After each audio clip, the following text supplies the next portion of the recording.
Right after we see a train getting derailed in Ohio, we see a factory blow up and cause about 15 people to get burned and one person to be airlifted to the nearest hospital. Also in the news, we have a balloon hobbyist group reporting their $12 balloon missing in action. Pete Buttigieg is finally responding to the Ohio train derailment, and the response is of course not good.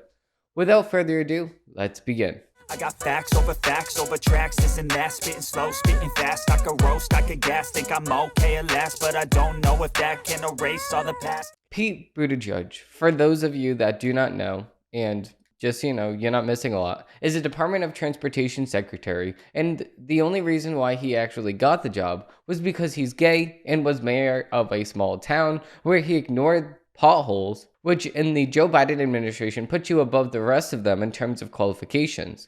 With that being on his resume, he was then elected to be the Department of Transportation secretary. And since he had this job in 2020, he has done absolutely nothing for the American people while taking maternity leave countless different times. So, with that being out of the way, we know what we're dealing with in terms of qualification. We know what we're dealing with in terms of, the ability of getting your job done. We know what we're dealing with and all of these things. That's exactly why he says in his own words that thousands of trains get derailed every single year. So he does not find this being a big deal at all. But it is a big deal because people do not have their homes. People are homeless because they cannot go back to their home because of radioactive toxic chemicals that are in the air. That is what Pete Buttigieg is dealing with right now, and he has no idea how to fix this. He has no idea even where to start. So what he has is a rally.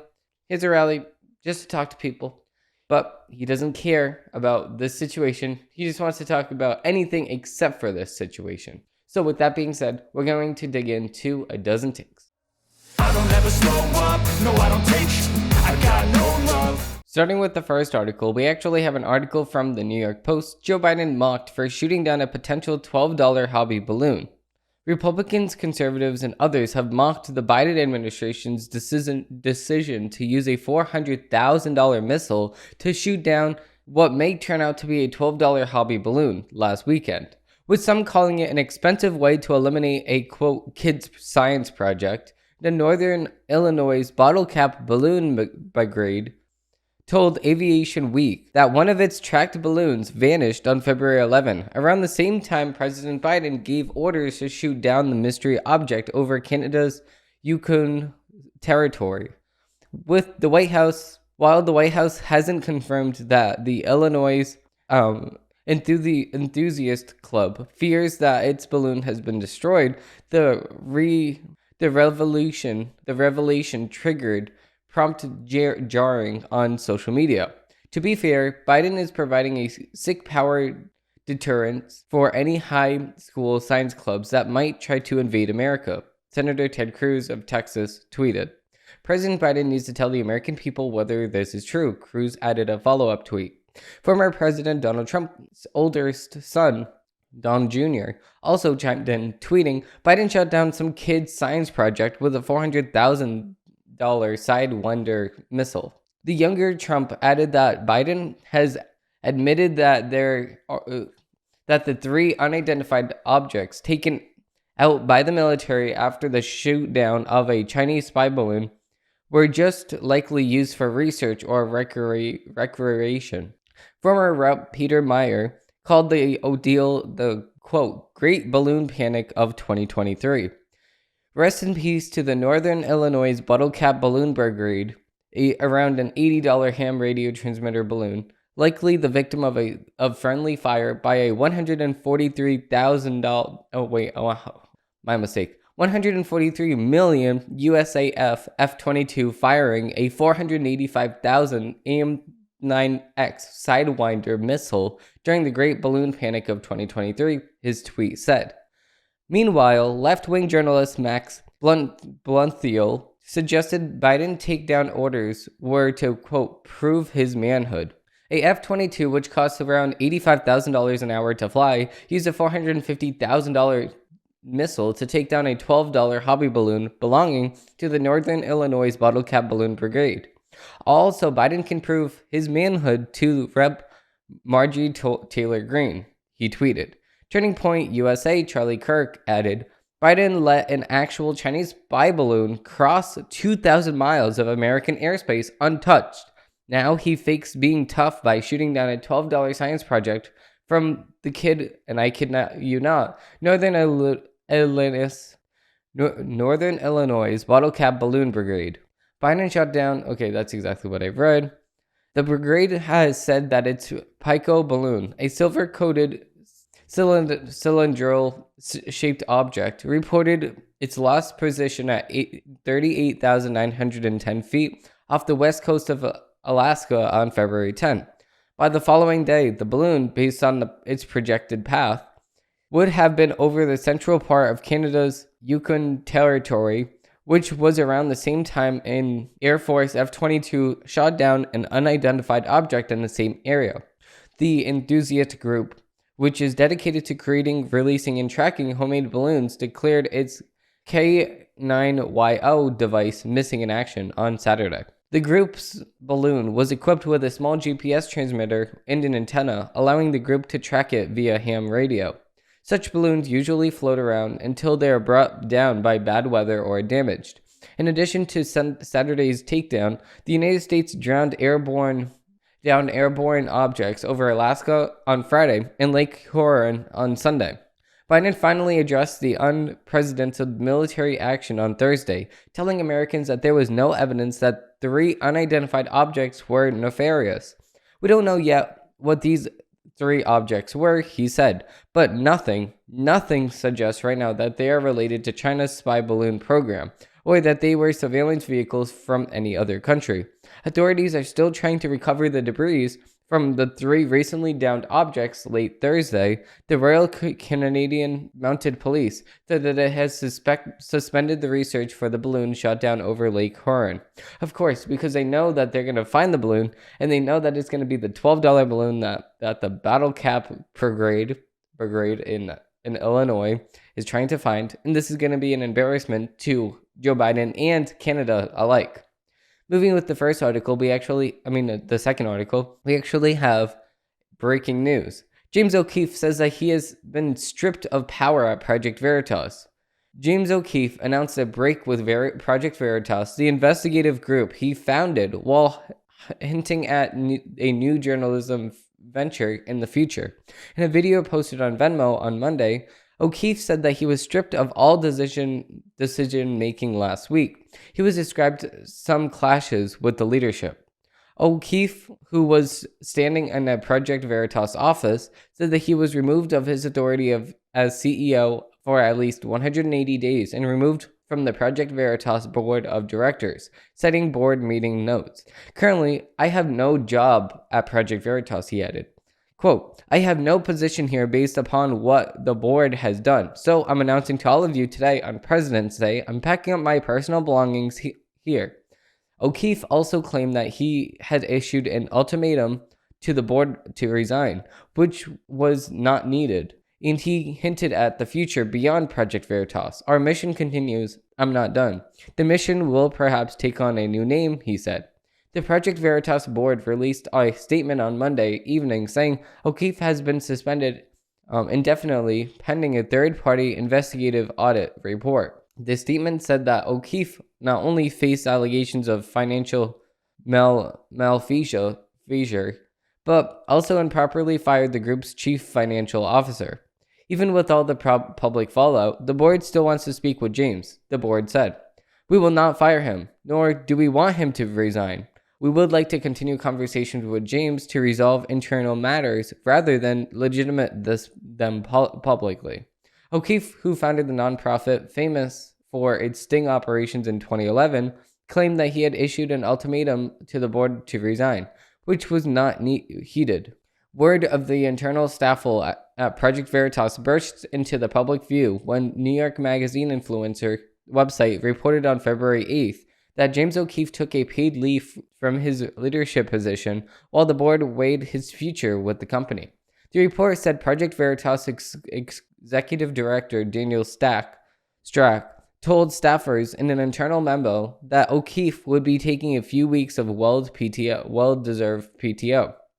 Around this time, it was revealed that 16 staffers signed a letter dated February 6, raising several allegations that James O'Keefe, including that he was outright cruel to members of the group. James has become a power-drunk tyrant, and he is exactly who pontificates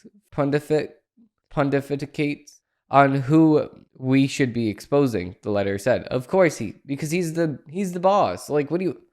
Project Veritas released a statement on the evening of February 8th saying that it was broadly in response to news reports that Project Veritas board of directors and management are constantly evaluating the best path forward for this organization. The statement read, in part, the statement, which noted Project Veritas has a 65 plus employees, did not directly address the situation involving O'Keefe. With O'Keefe's future in Project Veritas in question, Twitter user Swig shared an image of a cease and desist letter from a law firm representing donors addressed to the Project Veritas board of directors, raising concerns about any effort to remove the founder. Strack released another statement on February 15, asserting James has not been removed from Project Veritas, and James is the hardest working person I have ever met, Strack said. Those who know him know that he will not take time off unless forced to. The controversy follows videos of Project Veritas' sting operation showing an alleged Pfizer research director on hidden camera seemingly spilling COVID secrets and then having a meltdown when confronted, being watched millions of times. In his video address released Monday, O'Keefe said that he does not have, quote, answers for why the board is taking action against him. But I'm confident that those reasons and motivations will come to light, he said. So, and I kind of know why they're doing this. It's because he just broke the story with the Pfizer executive. So if I'm going to go on my tin hat here, I'm going to go out on a limb and say, listen, this is because he did break the story. If he didn't break the story, then it would be all good. Moving on to the next article, we actually have a Federalist article. We have, by exposing Hamilton 68, the Twitter files prove that deep state is a weapon aimed directly at you.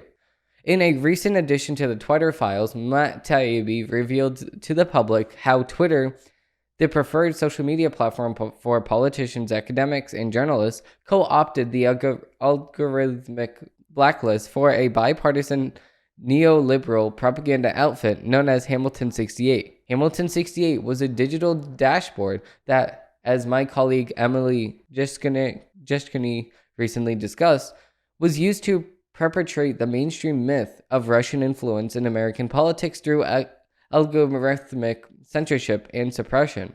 But it wasn't just egghead professors, left-wing activist journalists, and the tragically narcissist Adam Schiff who perpetrated the thoroughly repudiated lie that Russia determined the outcome of the 2016 presidential election by hijacking the internet. Hamilton 68 was of unique interest to the unelected members of the American government who staff the national bureaucracy and compose the federal civil service. It was, and likely still is, used by those bureaucrats on a regular basis to substitute and launder bogus intel into the government's policy-making narrative to further establish a rule of permanent bureaucracy and chip away at the democratic nature of the American Republic. Amanda Millis, a former member of the Trump administration and the former Deputy Assistant Secretary for Content in the State Department, recently confirmed this when speaking to the Federalist. Outsourcing intelligence makes being corrupt easier.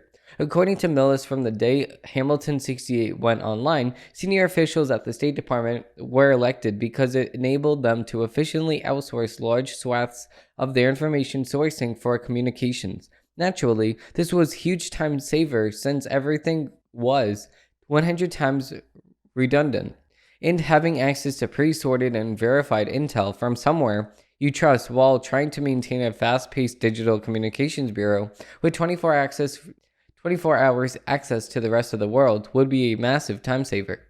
Once the department began to process intel from Hamilton 68, they insisted that they could quote use it as a tool to track all the Russian misinformation, which at the moment in 2017 was a shiny ball of foreign policy. Milanos noted that with the election of Donald Trump, there was a distant shift in the bureaucracy exposing priorities. Previously, the federal government had been preoccupied with the global war on terrorism, but along with Trump's ascension to the presidency, federal agencies began to place a disappropriate emphasis on utilizing public-private partnerships to root out alleged Russian influence. Another foreign senior government official recently suggested that information-based operations, a practice that in the digital era found its root in GWOT, was found to be useful in the domestic private sector as well. And this is likely how Hamilton 68 came into being. Individuals who has acquired specific skills while serving the country brought those skills home and began using them in service of political goals. And Miller's experience with the State Department's quote bot detection efforts that were meant to keep tabs on people spreading Russian disinformation online substances that this she affirmed that the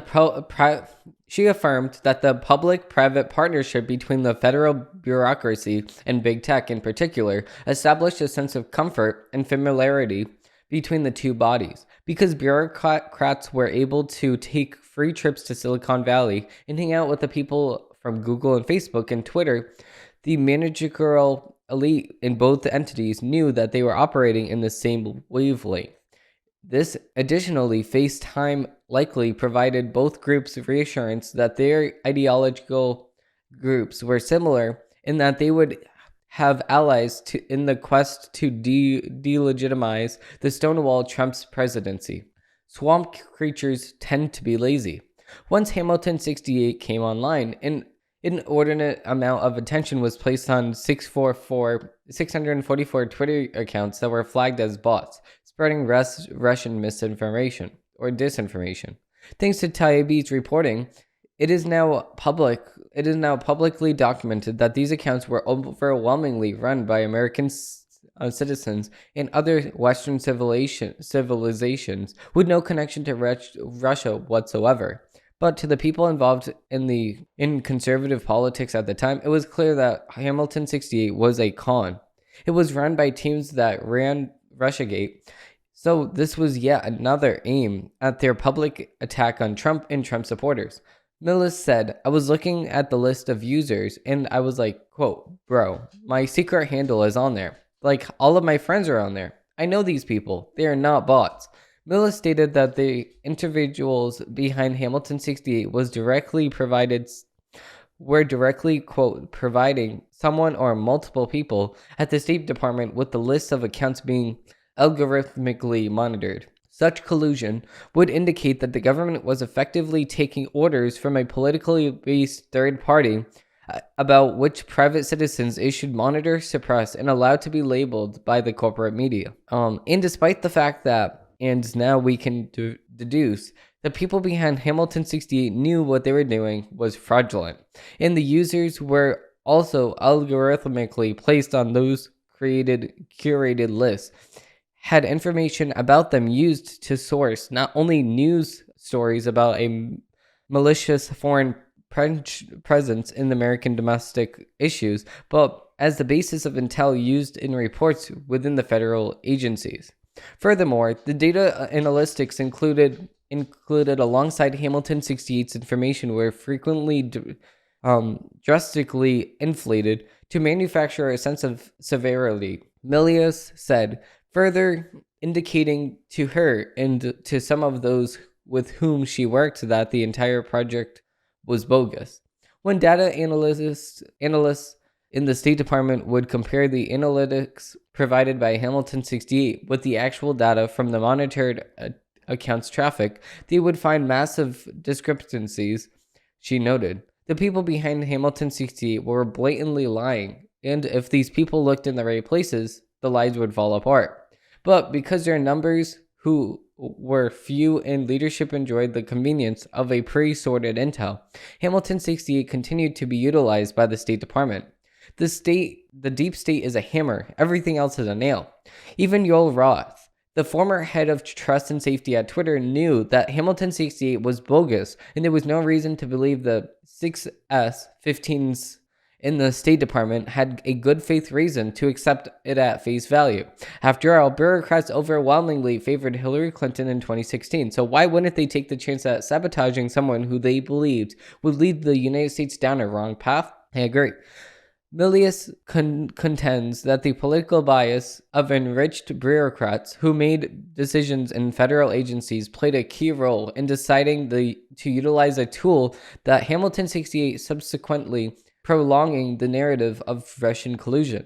They wanted Russian collusion to be so badly true, she said. They felt like they were foreign fighters. In their own minds, every Trump appointee was probably a Russian plant because in their minds, Trump was a Russian plant.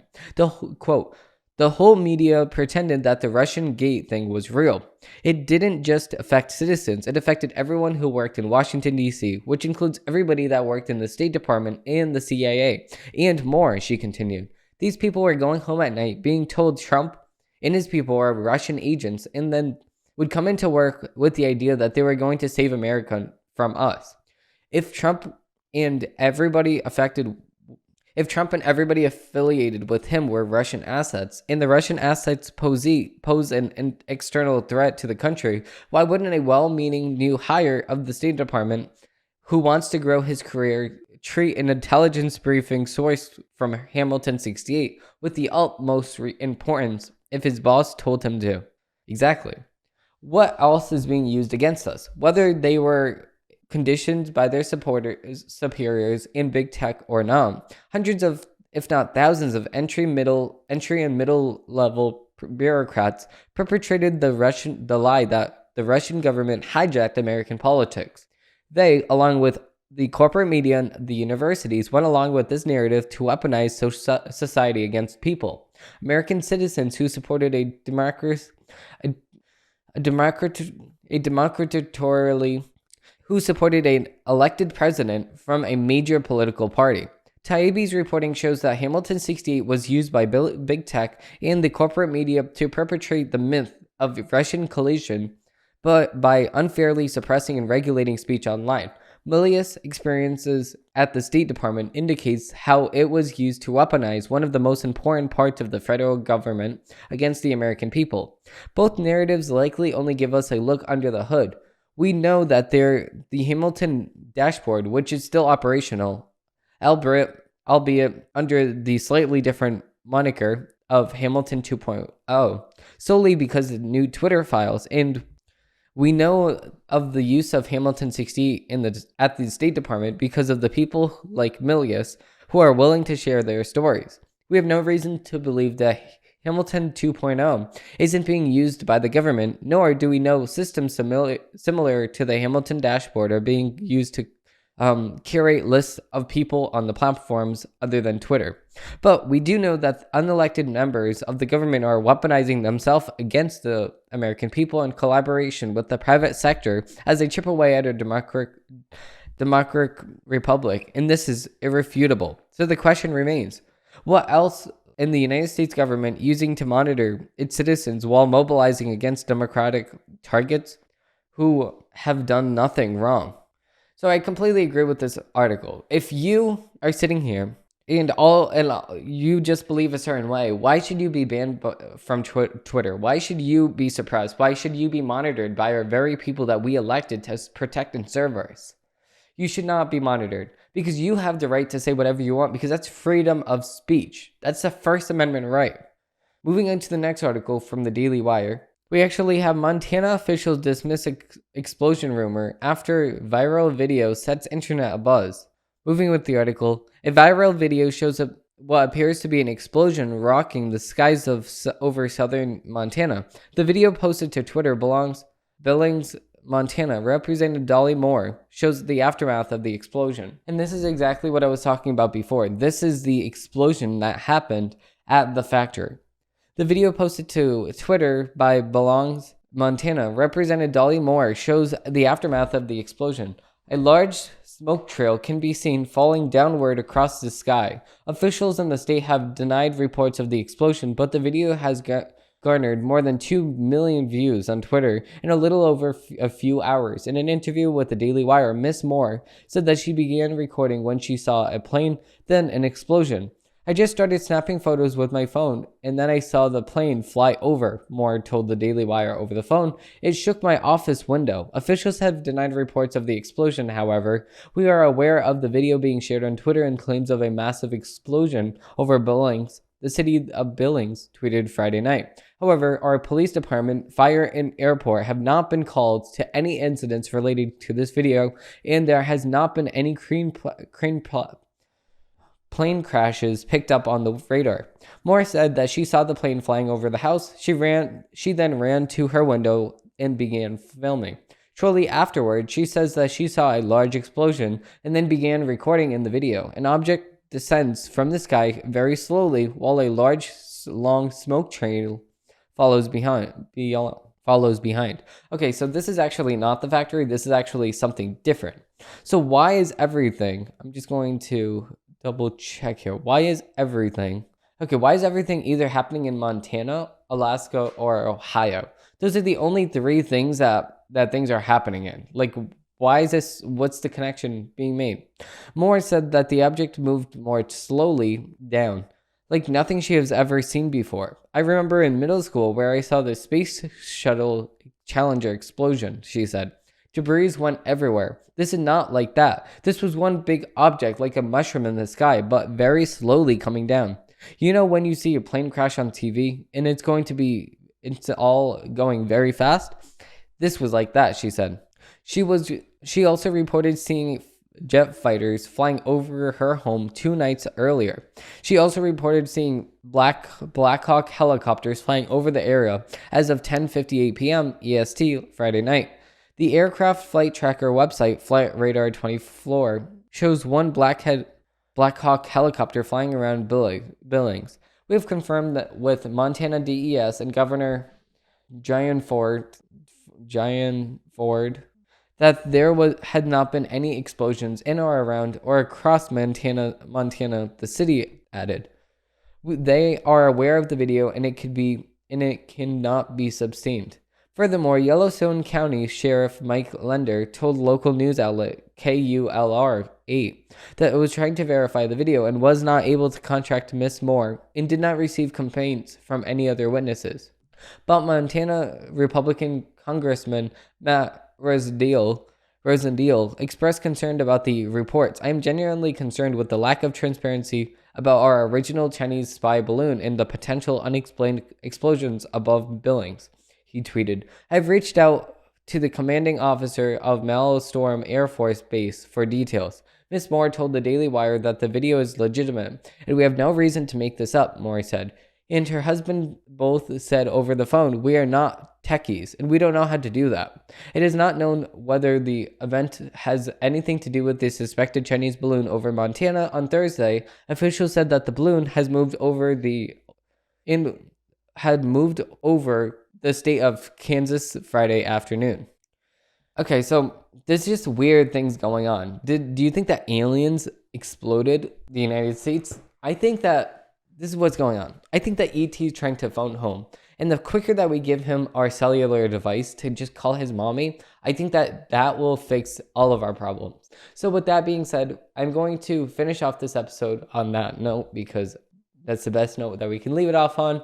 Thank you all for watching, and I hope that you enjoyed this video. If you did enjoy this episode, please review and like down below so I do know that you like this kind of stuff, and subscribe because we do post every single Monday.